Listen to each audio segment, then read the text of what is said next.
السلام علیکم ورحمۃ اللہ وبرکاتہ۔ ان الحمد للہ نحمده ونستعینه ونستغفره ونعوذ باللہ من شرور انفسنا ومن سیئات اعمالنا من يهده الله فلا مضل له ومن يضلل فلا هادي له واشهد ان لا اله الا الله وحده لا شريك له واشهد ان محمدا عبده ورسوله یا ایہا الذین آمنوا اتقوا اللہ حق تقاته ولا تموتن الا وانتم مسلمون یا ایہا الناس اتقوا ربکم الذی خلقکم من نفس واحدہ وخلق منها زوجها وبث منهما رجالا كثيرا ونساء واتقوا الله الذی تساءلون به والارحام ان اللہ کان علیکم رقیبا یا ایہا الذین آمنوا اتقوا اللہ وقولوا قولا سدیدا یصلح لکم اعمالکم ویغفر لکم ذنوبکم ومن یطع اللہ ورسولہ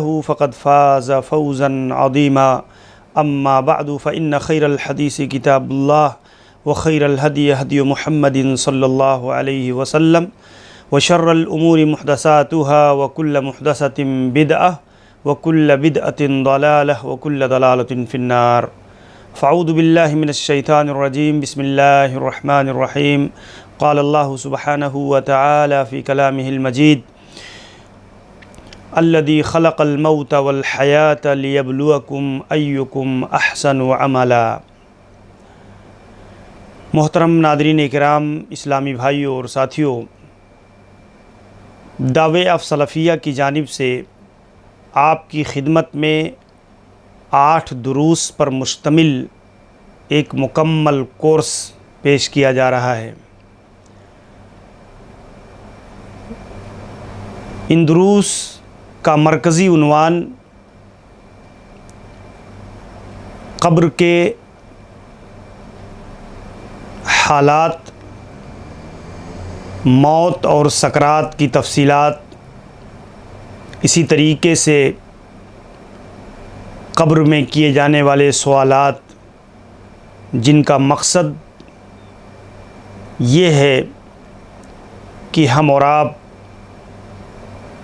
اس سے نصیحت اور عبرت حاصل کریں، کیونکہ ہر انسان کو دنیا سے رخصت ہونا ہے، اس پر موت آنی ہے۔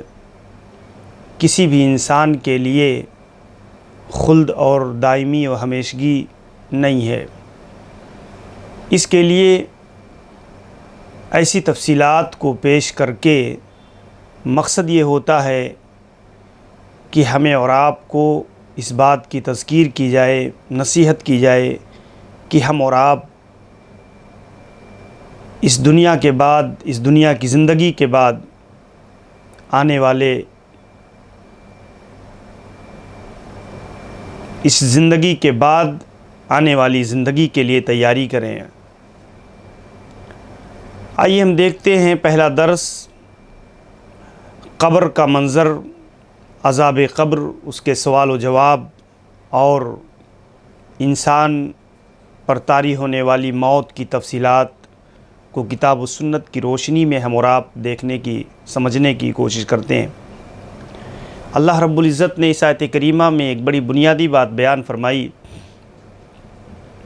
کہ الذی خلق الموت والحیاة لیبلوکم ایکم احسن عملا،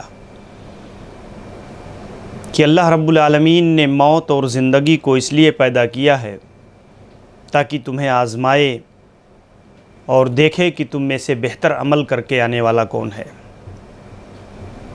تو زندگی اور موت یہ اللہ رب العزت کی تخلیق ہے، اللہ کی مخلوقات میں سے ہے۔ اللہ تبارک و تعالی نے اسے پیدا کیا ہے۔ یہ زندگی ایک امانت ہے اللہ تعالیٰ کی، اور اس امانت کے متعلق انسان اللہ کے یہاں باز پرس ہے، اور اس زندگی کا ایک وقت محدد ہے، اور انسان کو ایک دن اس دنیا سے رخصت ہونا ہے، زندگی کا خاتمہ ہے۔ اللہ رب العزت نے بیان فرمایا کل نفس ذائقۃ الموت، ہر نفس کو موت کا مزہ چکھنا ہے، موت کا جو کڑوا گھونٹ ہے وہ ہر انسان کو پینا ہے۔ وَإِنَّمَا تُوَفَّوْنَ أُجُورَكُمْ يَوْمَ الْقِيَامَةِ، اور تم قیامت کے دن پورا پورا بدلہ دیے جاؤ گے۔ اس دنیا کی زندگی میں جو کچھ تم نے کیا ہے اللہ تعالیٰ کے یہاں اس کا پورا پورا بدلہ پاؤ گے۔ فَمَنْ زُحْزِحَ عَنِ النَّارِ وَأُدْخِلَ الْجَنَّةَ فَقَدْ فَازَ، تو جو آدمی جہنم سے بچا کر جنت میں داخل کر دیا جائے وہ حقیقی کامیاب اور حقیقی فوز و مرام پانے والا انسان ہے۔ اور اسی طریقے سے وَمَا الْحَيَاةُ الدُّنْيَا إِلَّا مَتَاعُ الْغُرُورِ، دنیا کی یہ زندگی محض دھوکے کا سامان ہے۔ اللہ تعالیٰ نے اس زندگی کی پوری حقیقت کو اس آیت کریمہ کے اندر ذکر فرمایا ہے کہ انسان دنیا کے اندر اسے ایک نہ ایک دن موت آنے والی ہے۔ موت یہ زندگی کی ضد ہے، اسی لیے لغت میں موت کے لغوی معنی ہے السکوت، ٹھہر جانا۔ کل ما سکن فقد مات، کہتے ہر وہ چیز جو ٹھہر جائے تو کہا جاتا ہے کہ یہ مر گئی۔ اسی لیے عرب کہتے تھے ماتت النار، جب آگ جل کر کے بجھ جاتی تو کہتے آگ مر گئی، یعنی ٹھہر گئی، سکون ہو، ساکت ہو گئی۔ ایسے ہی کہا جاتا ہے اصطلاحی طور پر کہ موت اصل میں کہتے ہیں انقطاع و تعلق الروح بالبدن، بدن کے ساتھ روح کا تعلق منقطع ہو جانا۔ ہم اور آپ جانتے ہیں کہ دوسری حدیثوں میں اللہ کے نبی صلی اللہ علیہ وسلم نے بیان فرمایا کہ ایک بچہ جب رحم مادر میں 4 مہینے کا ہو جاتا ہے تو اللہ رب العالمین فرشتے کو بھیج کر کے اس کے اندر روح ڈلواتا ہے۔ آپ دیکھیں کہ وہی روح ہے جو پوری زندگی انسان کے ساتھ اس سے حس و حرکت پر سوار ہوتی ہے، اور اسی روح کا تعلق جب بدن سے کٹ جاتا ہے تو انسان گویا مر جاتا ہے۔ اسی چیز کو علماء نے تعریف کی ہے، امام قرطبی رحمہ اللہ نے، کہ انقطاع تعلق الروح بالبدن و مفارقت ہو، کہ روح کا بدن سے کٹ جانا، اس کا تعلق منقطع ہو جانا، اس کو موت کہا جاتا ہے، اور اس کی حالت پھر بدل جاتی ہے۔ وہ انتقال من دار الی دار، اور انسان ایک جگہ سے اس کی روح دوسری جگہ منتقل ہو جاتی ہے۔ امام ابن قیم رحمہ اللہ کہتے ہیں کہ مفارقت الروح للبدن و مسیرها الی دار الجزاء الاول، کہ روح یہ منقطع ہو کر کے آخرت کے سفر پر، جہاں اسے بدلہ ملنے والا ہے، اس سفر پر چلی جاتی ہے۔ روح کی حالت اور منزل متغیر ہوتی ہے، لیکن روح مرتی نہیں ہے۔ اس حقیقت کو ہمیں سمجھنا چاہیے کہ روح مرتی نہیں ہے، بلکہ روح جو ہمارے بدن پر ایک سواری کے مثل ہے وہ اتر جاتی ہے، اس کا تعلق منقطع ہو جاتا ہے۔ روح اللہ تعالیٰ کے غیبی امور میں سے ہے، اس کی حقیقی ماہیت، کیفیت، حالت اللہ رب العالمین ہی جاننے والا ہے، اور جسم کے سارے اعضاء و جوارح روح کے آلات ہیں۔ روح کی مفارقت سے جسم اس کی اطاعت و فرما برداری سے نکل جاتا ہے۔ اسی لیے امام ابن قیم رحمہ اللہ نے اور شارح عقیدہ تحاویہ کے مصنف نے بیان کیا کہ ان الدور ثلاث، کہ اصل میں انسان کے 3 گھر ہیں۔ ایک دار الدنیا، یہ دنیا کی زندگی، اور پھر اس کے بعد برزخ کی زندگی، اور پھر اس کے بعد ہمیشہ ہمیش کے لیے آخرت کی زندگی۔ یہ تینوں زندگیاں اصل میں اگر دیکھیں تو ہر زندگی کے اپنے حالات اور اس کے احکامات ہیں، اور ہر زندگی کی کچھ تخصیصات ہیں جو دوسرے پر قیاس نہیں کیا جا سکتا ہے۔ جیسے دنیا کی زندگی میں جو ہے رکب ھذا الانسان من بدن و نفس، کہ انسان روح اور جسم کا ایک مرکب ہے، اور وجعل احکام الدنیا علی الابدان، دنیا کے جو احکام ہیں وہ اس کے جسم پر طاری ہوتے ہیں، والارواح تبع لہا، اور روح جو ہوتی ہے دنیا کے اندر یہ جسم کے تابع ہوتی ہے۔ ظاہر اصل میں بدن ہوتا ہے اور روح اس کے تابع ہوتی ہے، چھپی ہوتی ہے۔ اور برزخی زندگی، جب آدمی مر جاتا ہے تو مرنے کے بعد برزخ کی زندگی شروع ہوتی ہے۔ وجعل احکام البرزخ علی الارواح، برزخ میں معاملہ اصلاً روح کے ساتھ ہوتا ہے اور جسم گل سڑ جاتی ہے، جسم کا معاملہ ختم ہو جاتا ہے، گل سڑ جاتا ہے، اور روح یہ ظاہر ہو جاتی ہے۔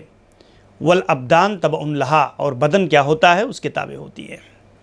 فَإِذَا جَاءَ يَوْمُ حَشْرِ الْأَجْسَادِ، اور جب انسان کو قبروں سے اٹھایا جائے گا، یوم آخرت کا دن، قیامت کا دن، تو اس دن لوگ اپنی قبروں سے اٹھیں گے، سار الحکم والنعیم والعذاب علی الارواح والاجساء جمیعا، کہ جسم اور روح دونوں پر اس کا معاملہ ہوگا۔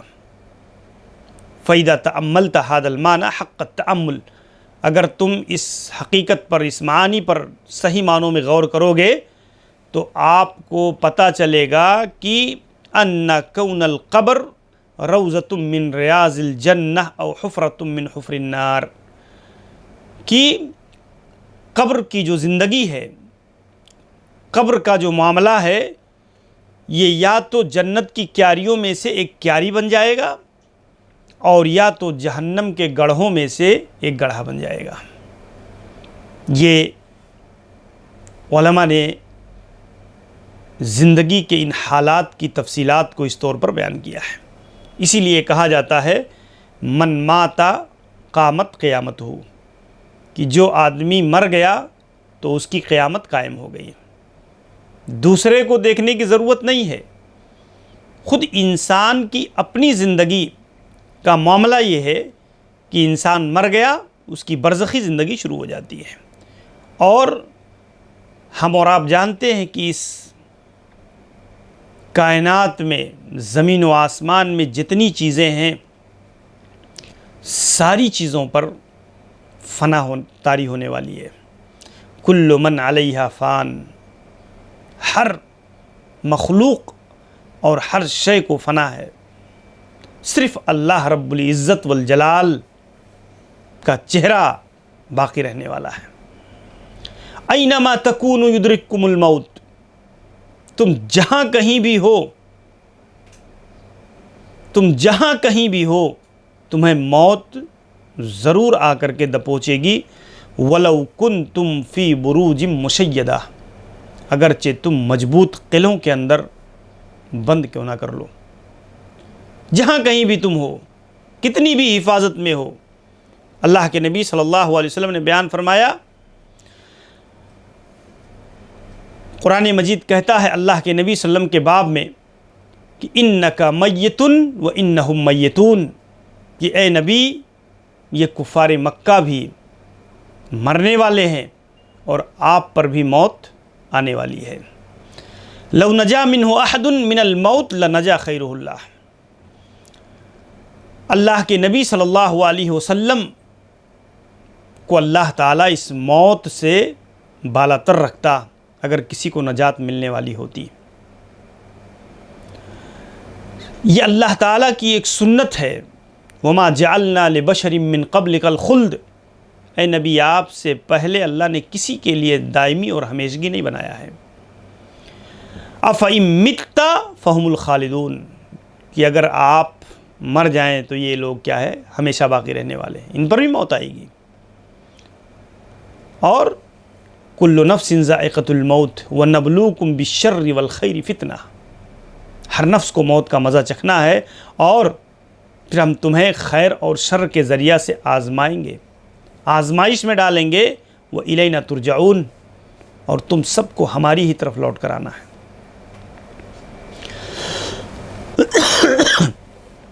اللہ رب العزت نے موت کو ایک بڑی مصیبت قرار دیا ہے۔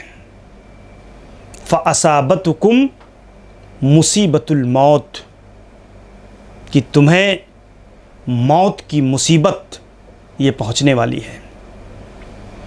اللہ نے اسے مصیبت سے تعبیر کیا ہے۔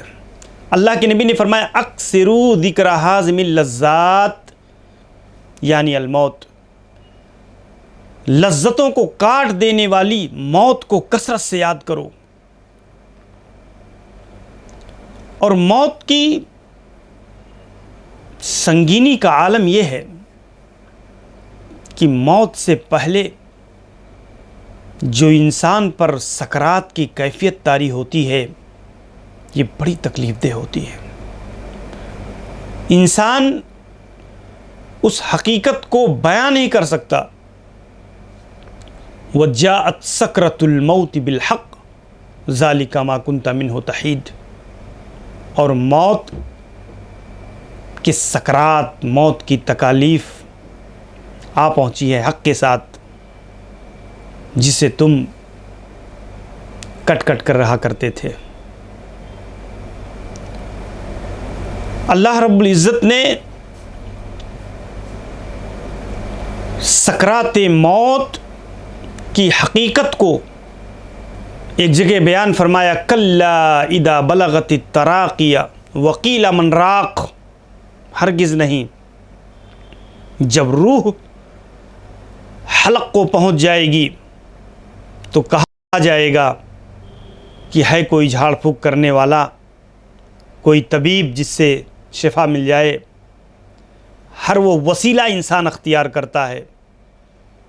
جب انسان دنیا سے رخصت ہونے والا ہوتا ہے، بیماری کی کیفیت، موت کی تکلیف وارد ہوتی ہے، تو اس سے بچاؤ کے لیے انسان سارے حیلے وسیلے اختیار کرتا ہے، لیکن اسے شفا نہیں ملتی، کیونکہ اب اس کی زندگی کا خاتمہ ہونے والا ہے۔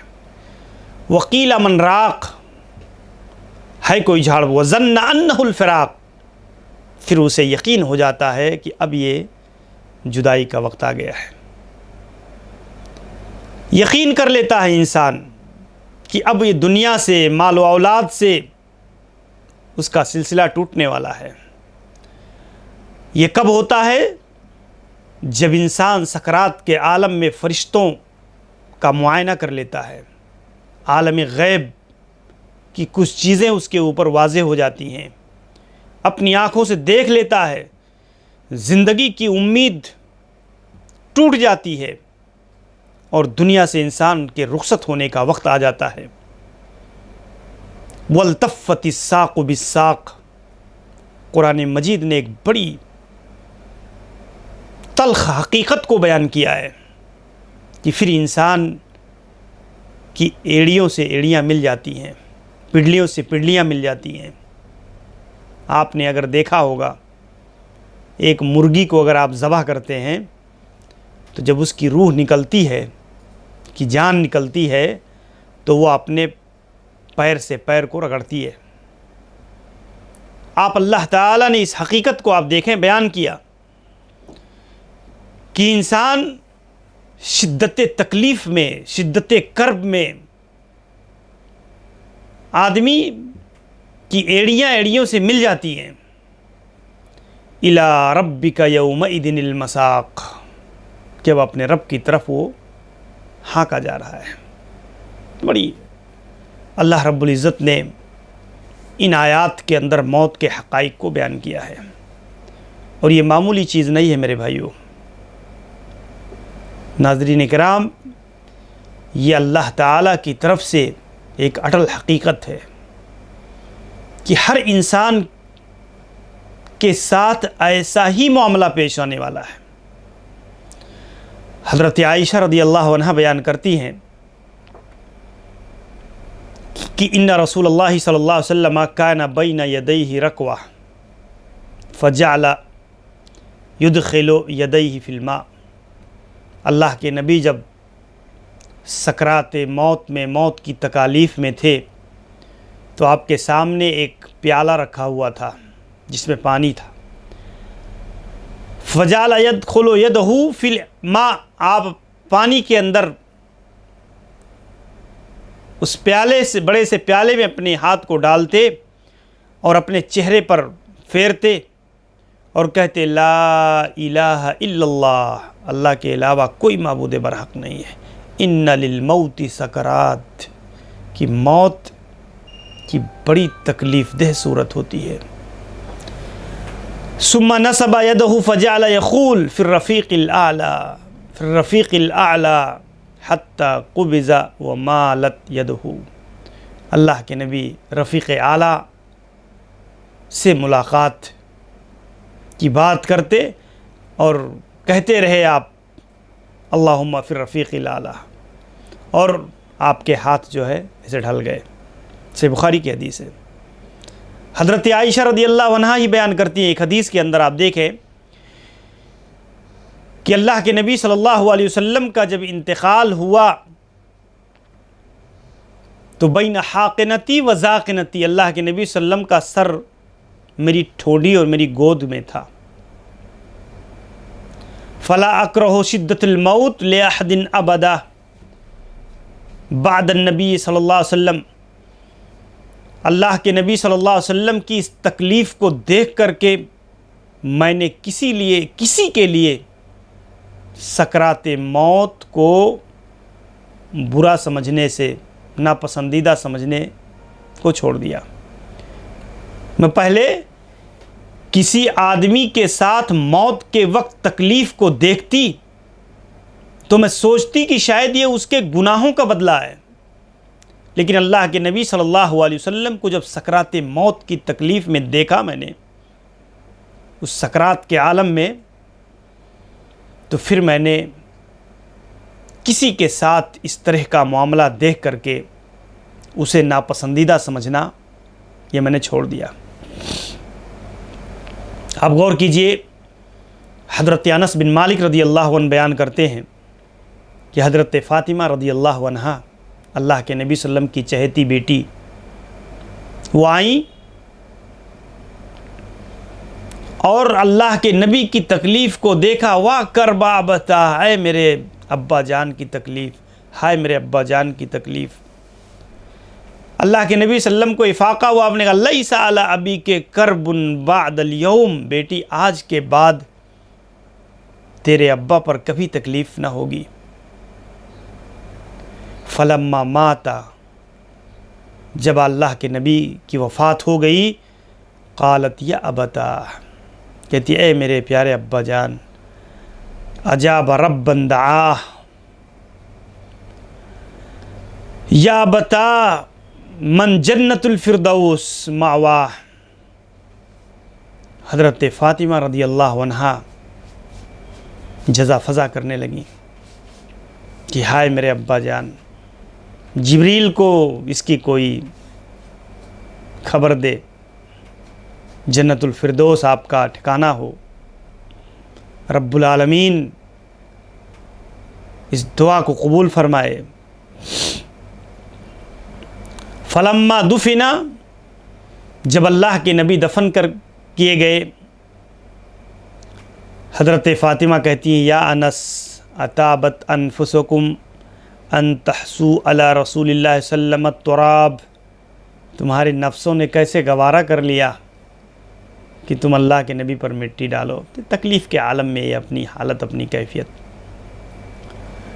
آپ دیکھیں کہ سکرات کی کیفیت اور ایسی تکلیف ہوتی ہے انسان کو کہ انسان کا عقل اس کے ساتھ ہوتا ہے، لیکن انسان اس حالت، اس کیفیت کو بیان نہیں کر سکتا، جیسا کہ عمرو بن عاص رضی اللہ عنہ کی حدیث میں اس کی تفصیل موجود ہے.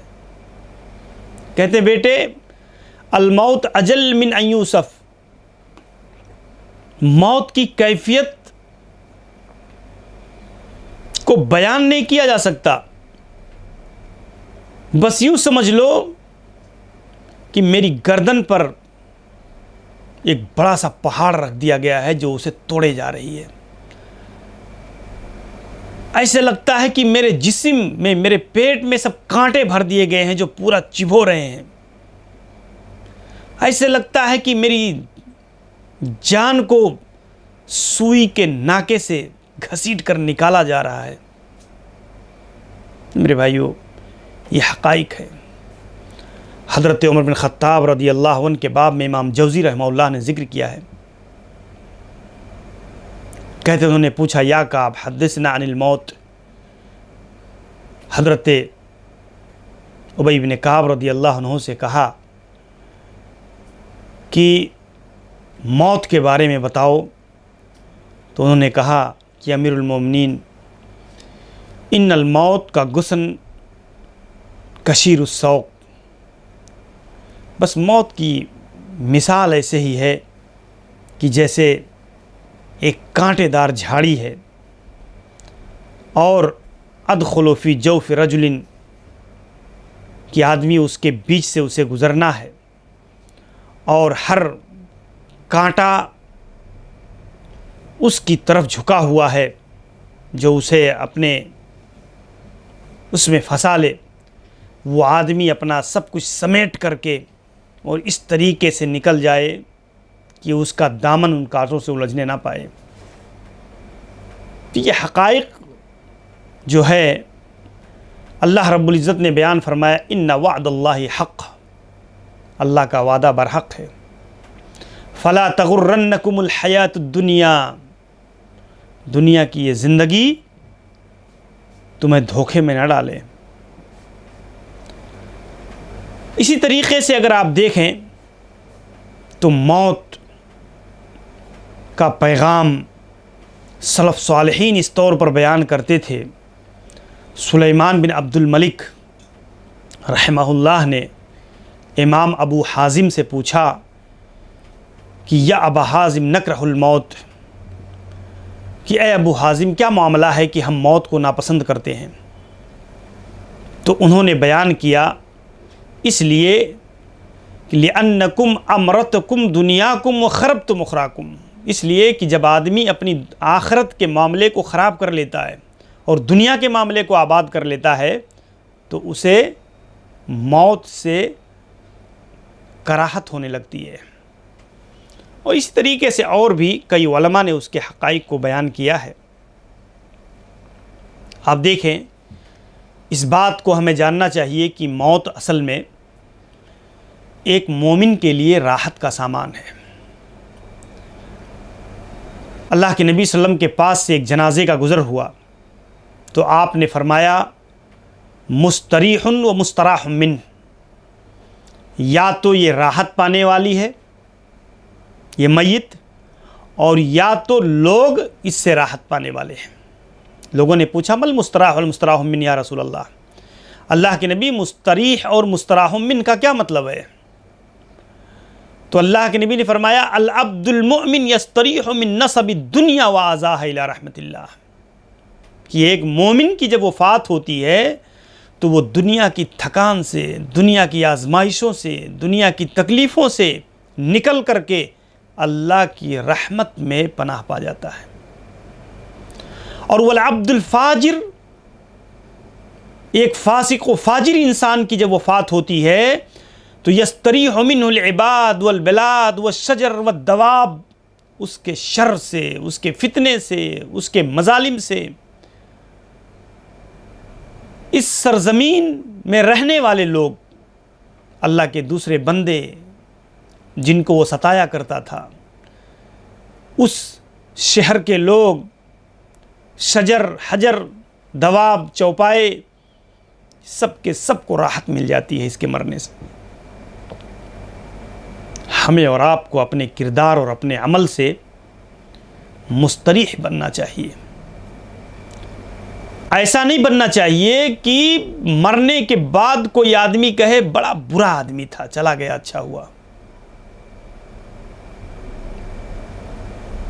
انسان کے کردار ایسے ہونے چاہیے کہ انسان دنیا سے چلا جائے لیکن لوگ اس کی خدمات کو، اس کی قربانیوں کو، اس کے اچھے اخلاق کو لوگ یاد کر کے اس کی تعریف کرنے والے ہوں۔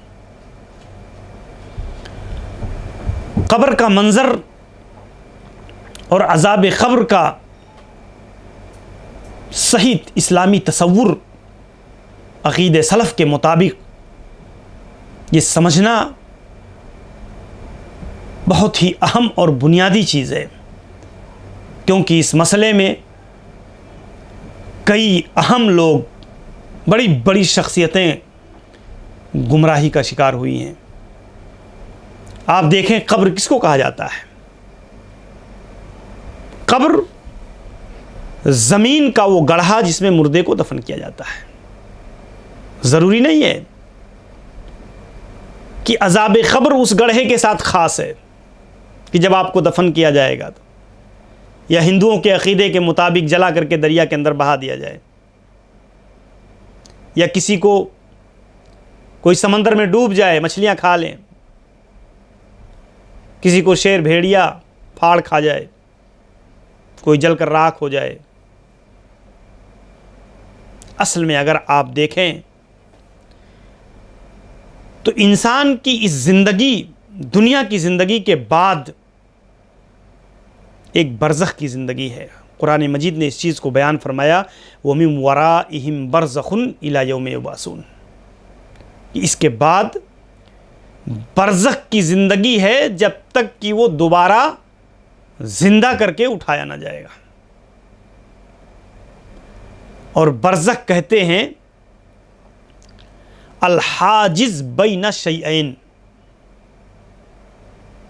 دو چیزوں میں جو چیز حائل ہوتی ہے، پردہ ہوتی ہے۔ ما بین الموت والبعث، موت سے پہلے کی جو زندگی ہے اس کے اور دوبارہ اٹھائے جانے کی جو زندگی ہے، قیامت، حشر و نشر، اس سے پہلے کی یہ پوری زندگی قبر کی زندگی جس کو ہم کہتے ہیں برزخ کی زندگی کہلاتی ہے کتاب و سنت کی روشنی میں۔ فمن ماتا فقد دخل البرزخ، جو آدمی مر گیا تو مرنے کے بعد اب وہ برزخ کی زندگی میں اس کی شروع ہو جاتی ہے۔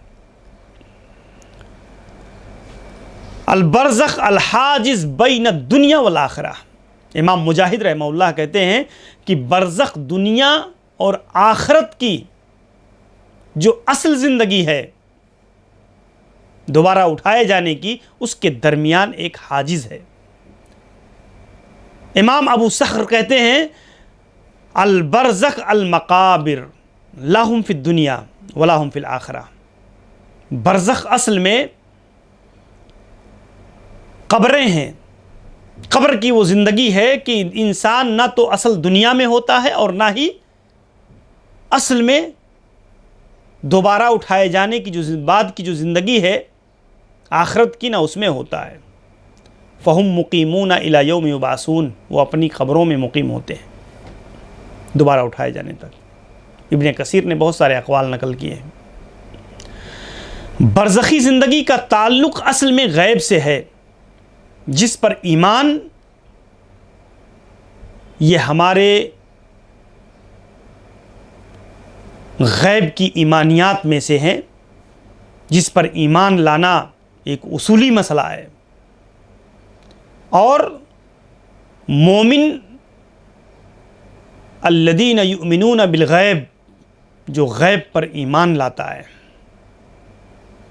عقل اور حس جس چیز کا ادراک نہیں کر پاتی، اگر وہاں کے حالات کو عقل پر قیاس کیا جائے، وہاں کی چیز کو محض اپنی دماغ، اپنی سوچ، اپنی فکر سے سمجھا جائے تو انسان ٹھوکریں کھانے سے اپنے آپ کو بچا نہیں پائے گا۔ برزخ کے حالات میں جتنی چیزیں اللہ اور اس کے رسول نے بتا دی ہیں اتنی چیزوں پر ہمارا ایمان ہے، اور جن چیزوں کو کتاب و سنت نے واضح نہیں کیا، نہیں بتایا، ہم اس کو اللہ اور اس کے رسول کے سپرد کر دیتے ہیں، اس میں خاموشی اختیار کرتے ہیں، اس کو بلا وجہ اپنی عقلوں کی بنیاد پر پرکھ کر کے اس کا انکار اعراض کی راہ اختیار نہیں کرتے. یہ اصل ایمان ہے. اور اسی کو علامہ ابن قیم رحمہ اللہ نے ذکر کیا، ینبغی ان یعلم، مناسب ہے کہ جان لو کہ ان عذاب القبر و نعیمہ اسم لعذاب البرزخ، کہ قبر کا عذاب، اس کی نعمتیں، یہ اصل میں برزخ کا عذاب اور اس کی نعمتیں ہیں. برزخی زندگی ہم اس کو کہتے ہیں. اور وَهُوَ مَا بَيْنَ الدُّنْيَا وَالْآخِرَةِ، اور یہ دنیا اور آخرت کے درمیان ایک مرحلہ ہے جہاں انسان کو جس سے گزرنا ہے. آدمی مر گیا، برزخ کی زندگی شروع ہو گئی.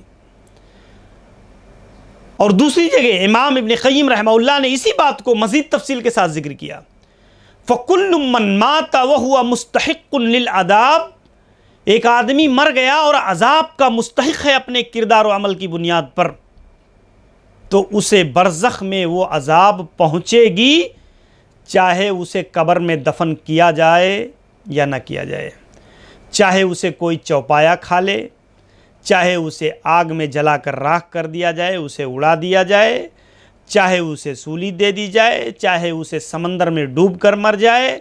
یہ اصل میں آپ دیکھیں کہ اصل معاملہ اس کی روح کے ساتھ ہوتا ہے.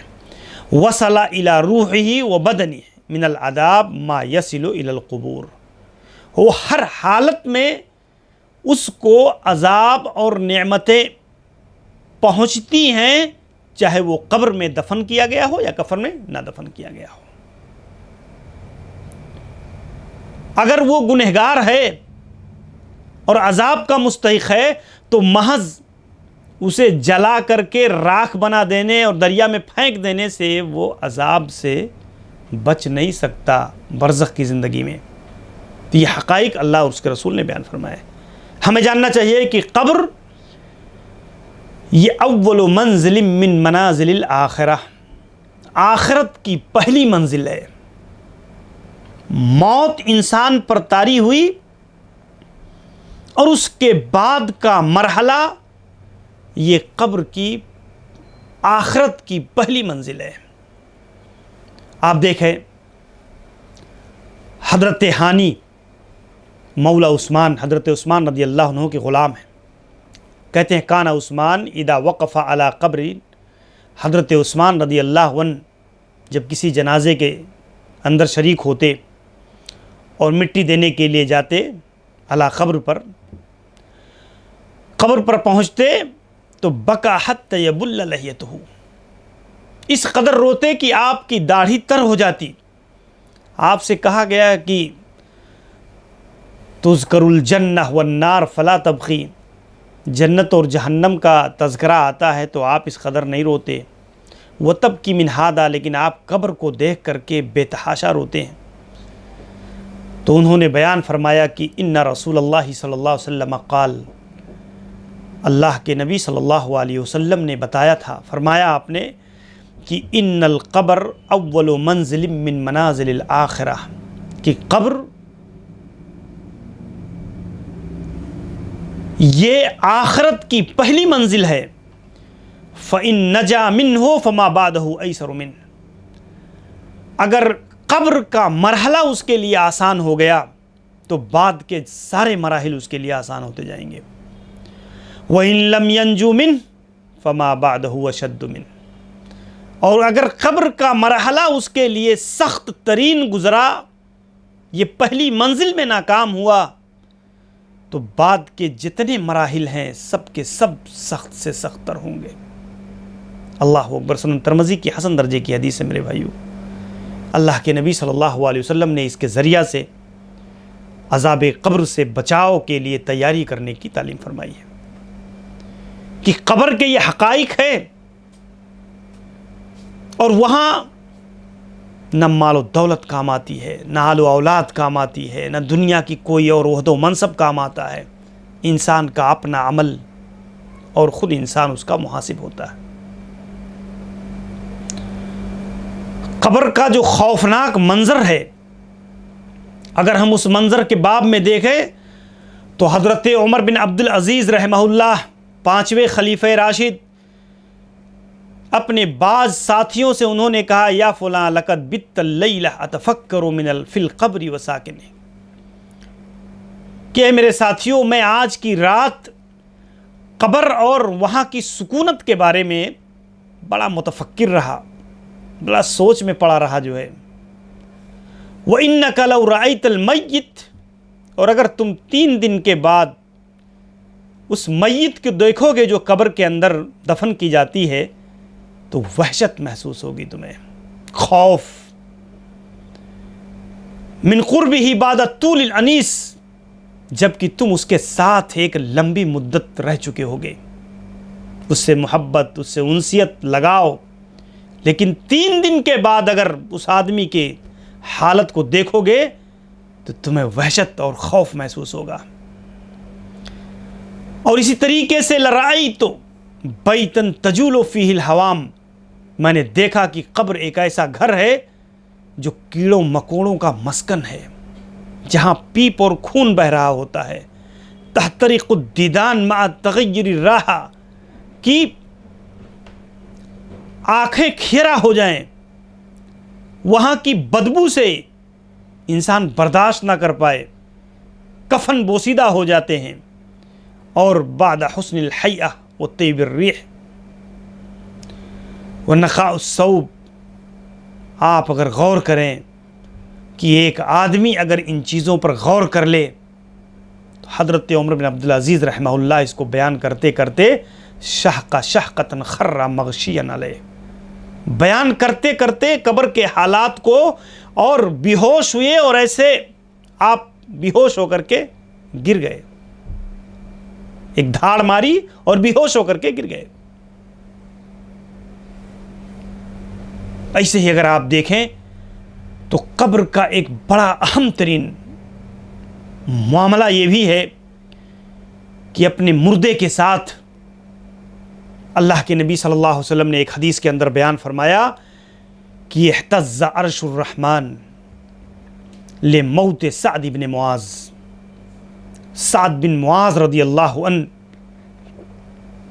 بڑے بزرگ ترین صحابی رسول ہیں۔ اللہ کے نبی نے فرمایا ان کی موت پر اللہ رب العالمین کا عرش یہ ہل گیا۔ اور حضرت ابن عمر رضی اللہ عنہ کہتے ہیں اللہ کے نبی نے فرمایا لقد نزل لموت سعد بن معاذ 70,000 ملک، 70,000 فرشتے حضرت سعد بن معاذ رضی اللہ عنہ کی موت کے وقت اس دنیا میں نازل ہوئے، اترے۔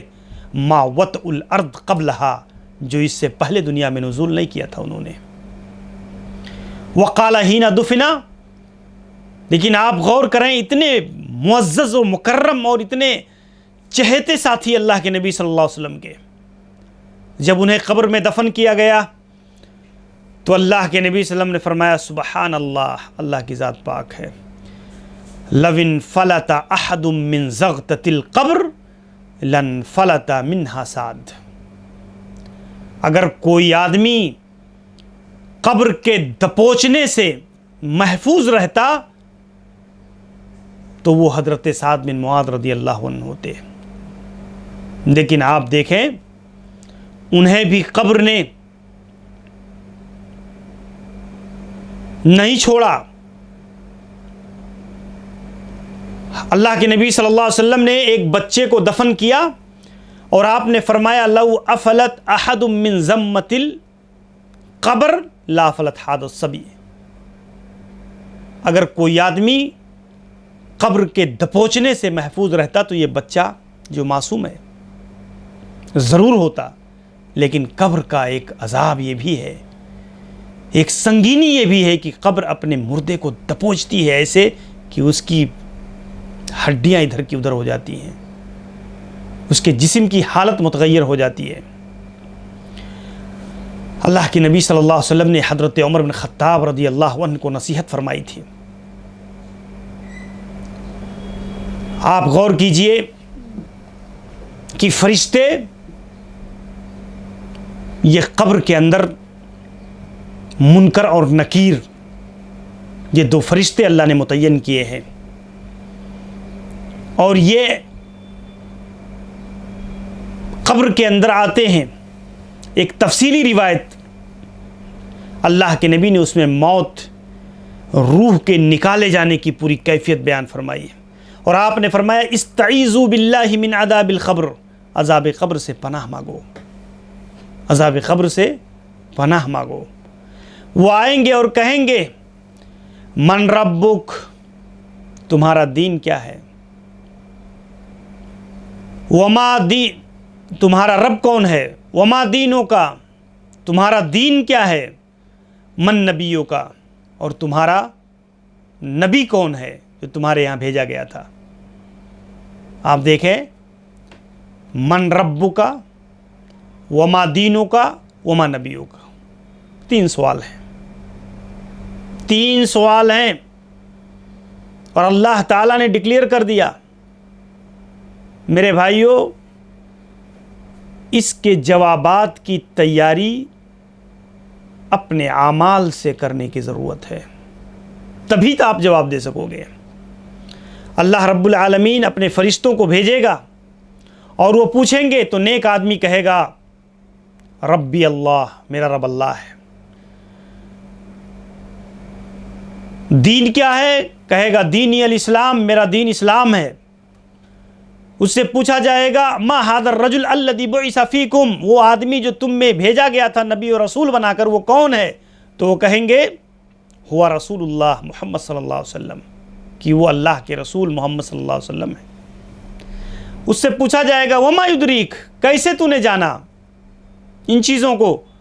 تو کہے گا قرأت کتاب اللہ وآمنت بہ وصدقت، میں نے اللہ کی کتاب کو پڑھا تھا اور میں نے اس کی تصدیق کی تھی، اس پر ایمان لایا تھا. اللہ رب العالمین یثبت اللہ الذین آمنوا بالقول الثابت، اللہ رب العالمین اپنے مومن بندوں کو اس بات پر، اس قول پر ثابت قدم رکھے گا.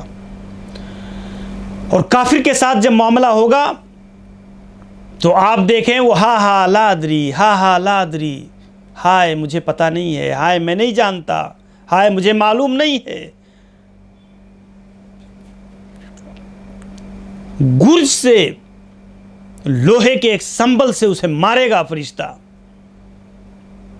اور اسے جہنم کا لباس پہنایا جائے گا، اس کے لیے جہنم کی کھڑکیاں کھول دی جائیں گی. بہت سارے عذاب اللہ کے نبی صلی اللہ علیہ وسلم نے سنن نبی داؤد کی روایتوں میں اس کی تفصیلات کو بیان فرمایا ہے. مومن کے لیے کہا جائے گا نم کا نومت العروس، سو جا، جیسے ایک بیوی، ایک عورت شادی کر کے جب آتی ہے تو اپنے شوہر کے ہاں آرام سے سو جاتی ہے. اسی طریقے پر آپ دیکھیں ایک دوسری حدیث کے اندر اللہ کے نبی صلی اللہ علیہ وسلم نے فرمایا کہ ایک مومن کو اس کا وہ ٹھکانہ دکھایا جائے گا جو جہنم کے اندر اس کے لیے رکھا گیا تھا، کہ اللہ نے اس کے بدلے تجھے تیرے اعمال کی بنیاد پر یہ دردناک عذاب، یہ ساری چیزیں، اسے بدل کر اللہ نے تجھے یہ مرتبہ دیا ہے. ایسے ہی اگر آپ دیکھیں تو ایک اور حدیث کے اندر اللہ کے نبی صلی اللہ علیہ وسلم نے فرمایا اذا قبر المیت، جب میت دفن کی جاتی ہے تو اس کے پاس 2 ملکان اسودان، ازرقان، نیلی آنکھوں والے کالے فرشتے آئیں گے. یقال لأحدہما المنکر وللآخر نکیر، ایک کو منکر کہا جاتا ہے، دوسرے کو نکیر، منکر اور نکیر. اور وہ پھر وہی سوال کریں گے، اور ایک مومن اس کا جواب دے گا، اور ایک کافر وہ وہی کہے گا میں نہیں جانتا، مجھے معلوم نہیں ہے. ایک اہم اشکال میرے بھائیوں کہ قبر کے اندر جو سوال اور جواب ہوں گے وہ جسم اور روح دونوں کے ساتھ ہوگا. جسم اور روح، لیس السؤال فی القبر للروح وحدہ، صرف روح کے ساتھ نہیں ہوگا جیسا کہ ابن حزم اور دوسرے لوگوں نے کہا، بلکہ انہ للروح بلا روح، انہ للبدن بلا روح، جیسا کہ انہوں نے کہا ہے. والاحادیث الصحیحہ ترد القولین، ایسے اقوال کا رد کرتی ہے احادیث صحیحہ، بلکہ وَكَذَلِكَ عَذَابُ الْقَبْرِ يَكُونُ لِلنَّفْسِ وَالْبَدَنِ جَمِيعًا، قبر کے اندر روح اور نفس دونوں کو، اتفاق اہل سنہ والجماع، اہل سنت والجماعت کا اتفاق ہے کہ دونوں چیزوں کے ساتھ جو ہے معاملہ ہوگا. تنعم النفس وتعذب مفردہ عن البدن. ایسے ہی اگر آپ دیکھیں تو اللہ کے نبی جناب محمد الرسول اللہ کہتے تھے انکم تفتنون فی قبورکم، تم اپنی قبروں میں آزمائے جاؤ گے، اپنی قبروں میں آزمائے جاؤ گے، اس لیے تم عذاب قبر سے پناہ طلب کرو، عذاب قبر سے پناہ طلب کرو. اللہ کے نبی کہتے جب تم میت کو دفن کر کے فارغ ہو جاؤ تو استغفروا لاخیکم، اپنے بھائی کے لیے دعا کرو، وصلوا لہ بالتثبیت، اور اس کی ثبات قدمی کے لیے سوال کرو اللہ سے، فإنہ الآن یسأل، اس لیے کہ اس وقت وہ سوال کیا جا رہا ہے. ایسے ہی اگر آپ دیکھیں ان الموت لیعذبون فی قبورہم، مردے جو ہے قبر کے اندر عذاب دیے جاتے ہیں، یہاں تک کہ بہائم چوپائے اس کی آہو پکار کو، اس کی عذاب کو سنتے ہیں. اسی طور پر آپ دیکھیں کہ عذاب قبر کا ثبوت یہ کتاب و سنت سے موجود ہے. وَلَوْ تَرَىٰ إِذِ الظَّالِمُونَ فِي غَمْرَاتِ الْمَوْتِ وَالْمَلَائِكَةُ بَاسِطُو أَيْدِيهِمْ أَخْرِجُوا أَنفُسَكُمُ الْيَوْمَ، فرشتے ہاتھ کو گھسیڑ کر کے اور روح کو کھینچیں گے جو ہے، اور کہا جائے گا کہ تجزون عذاب الہون بما کنتم تقولون علی اللہ غیر الحق. کئی آیتیں میرے بھائیوں اس پر دلالت کرتی ہیں. اس میں جن لوگوں نے عذاب قبر کا انکار کیا ہے، عذاب قبر کو مجازی قرار دیا ہے، اس کی باطل تعویلات کی ہیں، وہ موقف درست نہیں ہے. بلکہ اہل سنت والجماعت کا صحیح موقف یہ ہے کہ عذاب قبر یہ برحق ہے، اہل سنت والجماعت کا عقیدہ ہے، اور اس صحیح عقیدے میں کوئی شک کی گنجائش نہیں ہے. ایک آدمی کو ہمیشہ یہ چیزیں جاننی اور سمجھنی چاہیے. کتاب و سنت کی روشنی میں قبر کے معاملے میں اللہ کے نبی صلی اللہ علیہ وسلم نے بیان فرمایا کہ ایک آدمی کو عذاب قبر سے بچانے والی چیزیں، یؤمن فتنۃ القبر الرباط فی سبیل،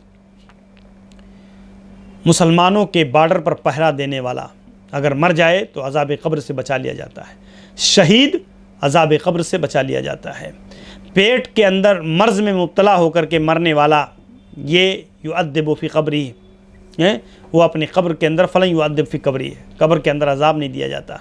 ایسے ہی سورہ تبارک ہی المانعہ من عذاب القبر، عذاب قبر سے روکنے والی ہے. ایسے ہی والموت یوم الجمعہ ولیلتہا، جمعہ اور اس کی رات کو مرنے والا انسان بھی عذاب قبر سے بچا لیا جاتا ہے. بہرحال موضوع بہت تفصیلی ہے، اور چونکہ 50 منٹ کا یہ ایپیسوڈ آپ کے خدمت میں قبر کے کچھ بنیادی احکام اور اس کی تعلیمات سے متعلق پیش کیے گئے. اللہ سے دعا ہے کہ پروردگار عالم ہمیں موت، قبر کے حالات سے واقفیت حاصل کر کے اپنے آپ کے بچاؤ کی فکر کرنے اور رہتی زندگی میں اس فکر مندی کے ساتھ ہمیں اپنے اعمال کو درست کرنے کی اللہ ہمیں توفیق عنایت فرمائے. اللہ رب العالمین ہمارے لیے، ہم سب کے لیے اسے باعث عبرت اور نصیحت بنائے، اور ہمیں زیادہ سے زیادہ ایسی چیزوں کو سن کر کے عمل کرنے کی توفیق عنایت فرمائے. السلام علیکم ورحمۃ اللہ وبرکاتہ.